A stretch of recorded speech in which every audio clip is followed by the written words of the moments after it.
আগে একটা সুদী ব্যাংকে চাকরি করতাম, কিন্তু আপনার লেকচার শুনে তাকওয়া বৃদ্ধি পায় এবং সেই চাকরি ছেড়ে দেই। আমার বাবা মা সবাই এমনকি স্ত্রী চাকরি ছাড়তে নিষেধ করেন। আমি তাদের বুঝাই যে আল্লাহ রিজিকের ব্যবস্থা করে দিবেন। এখন আমি একটা মসজিদে খুতবা দিই, আলহামদুলিল্লাহ। এখন আমার প্রশ্ন হলো, আমি যে টাকাটা পেয়েছি চাকরি ছাড়ার পর, সেটা বিধান কি?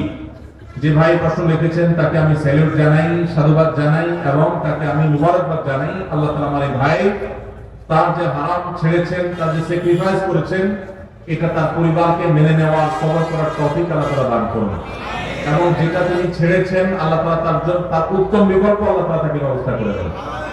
আর সেই সাথে এটা বলবো যে আপনি যখন হারাম উপার্জন করেছেন, তখন আপনার ভিতরে চেতনা ছিল না, বোধ ছিল না।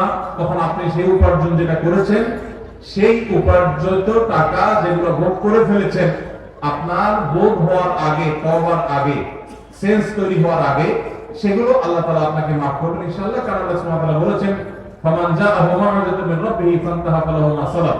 কেউ যদি আল্লাহর নসিহা, উপদেশ আসার আগে এরকম কোন সুদী কারবার করে থাকে, তাহলে আল্লাহ তাআলা সেটা তাকে মাফ করবেন। তবে আপনার তওবার পর আপনি হারাম এবং হালালের এই যে উপলব্ধি, এই সেন্স যখন এসেছে, তারপর যদি আপনার কাছে কোনো হারাম উপার্জিত টাকা আসে, তো সেটা আপনি গ্রহণ করবেন না, সেটা আপনার জন্য ভোগ করা জায়েজ হবে না।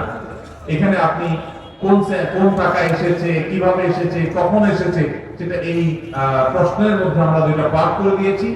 আগে ভোগ করে থাকলে সেটা জায়েজ, সেটা আল্লাহ তাআলা মাফ করবেন, জায়েজ বলতে মাফ করবেন ইনশাআল্লাহ। আশা করা যায় আপনার তওবার কারণে।